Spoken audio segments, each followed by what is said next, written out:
Agama bolehlah ditarifkan sebagai hubungan antara manusia dengan sesuatu kekuasaan luar biasa yang dianggap dapat memberikan perlindungan.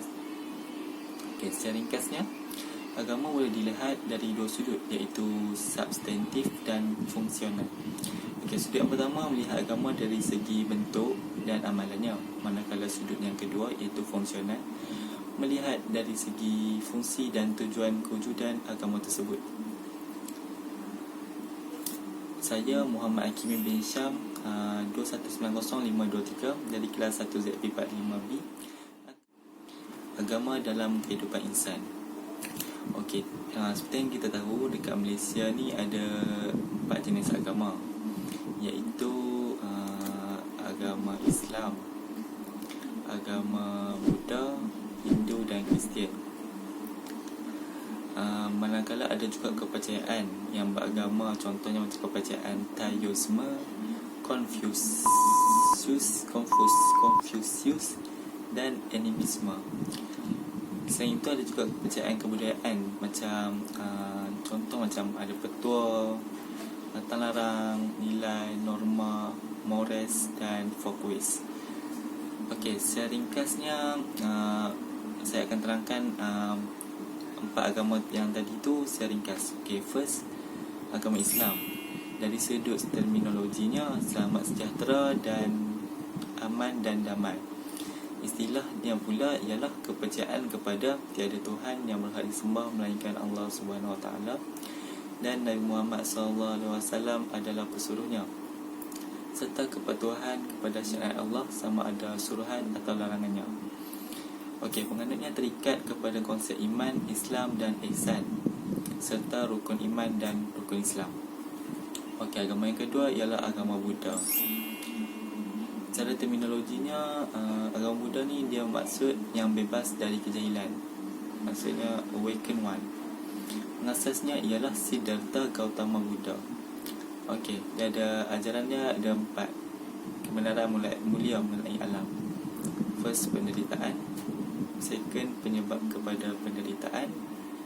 Third, penamatan nafsu. Dan yang keempat, jalan menuju kebenaran. Jalan menuju kebenaran iaitu 8 jalan 8 lapis. Perayaan umumnya ialah hari Wesak. Next ialah agama Hindu. Agama ini turut dikenali sebagai Sanatana Dharma, iaitu agama abadi. Ia dirujuk sebagai budaya Vedic. Dia ada 4 kitab Veda, iaitu Rig, kitab Sama, kitab Yajur dan kitab Atharva. Ia diamalkan sejak tahun 3500 sebelum Masihi. Terdapat 3 dewa utama dalam agama Hindu, iaitu Brahma, Vishnu dan Shiva.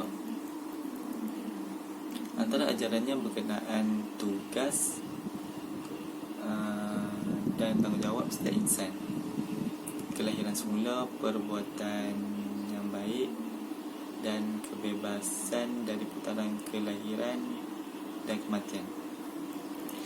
Perayaan yang umum bagi agama Hindu ni ada 2 actually, iaitu Thaipusam dan Pongal. Yang ketiga ialah agama Kristian. Agama ini dibawa oleh Jesus Christ, iaitu kitab sucinya pula ialah Bible. Ada Old Testament dan New Testament. 4 prinsip utama dalam ajaran Kristian ni ialah terdapat satu Tuhan yang mencipta seluruh alam. Lepas tu berpegang pada konsep Trinity. Lepas tu kemudian ajaran Jesus hendaklah diikuti oleh setiap orang yang akan diadili oleh Tuhan berasaskan tingkah lakunya di dunia. Perayaan umum bagi agama Kristian ni ialah Christmas.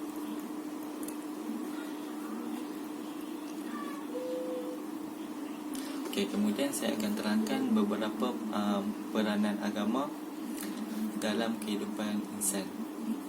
Ada empat isi kat sini. Pertama sekali ialah agama menghidupkan nilai luhur morality. Okay, ini peranan agama yang pertama. Dia menghidupkan nilai luhur moraliti.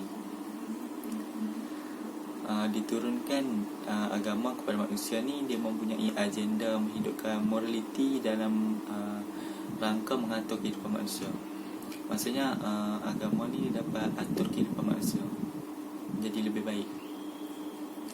Agama amat mendukung nilai luhur yang menyeru kepada prinsip kebaikan seperti keadilan, kejujuran, toleransi dan tolong-menolong. Okey, poin yang kedua pula ialah agama memberi kekuatan dalam menanggung penderitaan hidup. Okey, agama ni dia memberikan kekuatan ni, maksudnya dia macam bila kita ditimpa musibah atau ujian, kita akan rasa down, lemah. So agama ni lah akan membantu kita untuk menghadapi ujian tersebut. Ikut pada bergantung pada agama masing-masing, kita perlu berdoa kepada Tuhan pencipta kita untuk meminta dipermudahkan segala urusan.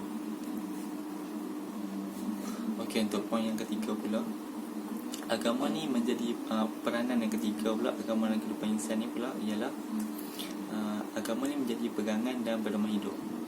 Macam yang kita tahu, setiap agama ada kitab masing-masing. Macam Islam, Al-Quran, Kristian, Bible, Hindu, kitab Veda, Buddha, ada kitab dia juga.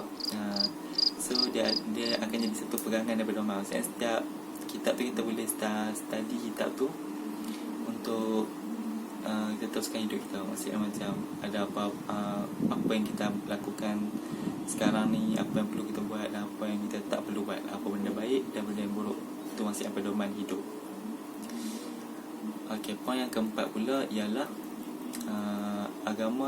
peranan agama ni dia dapat mendorong kemajuan ilmu pengetahuan. Dalam setiap kitab tu juga ada beberapa ilmu pengetahuan yang kita boleh pelajari. Contohnya dalam Al-Quran ada ajar kita tentang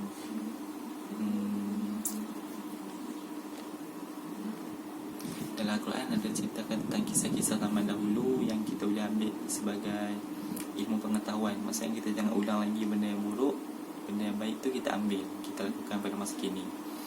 Ada juga dalam Al-Quran ceritakan tentang teknologi, penyakit-penyakit yang ada dekat dalam dunia ni, tentang haiwan-haiwan yang banyak berjasa ataupun yang boleh memberi kebaikan bagi kita. Ataupun contoh macam lebah, dia ada madu tu bagus untuk kesihatan. Tu ilmu pengetahuan kita boleh ambil dalam setiap agama ni. Okey, saya rasa itu sahaja isi untuk peranan agama dalam kehidupan insan yang saya telah sampaikan. Jadi semua orang boleh ambil iktibar ataupun pengajaran bagi setiap peranan tersebut. Jadi itu sahaja daripada saya. Sekian, terima kasih.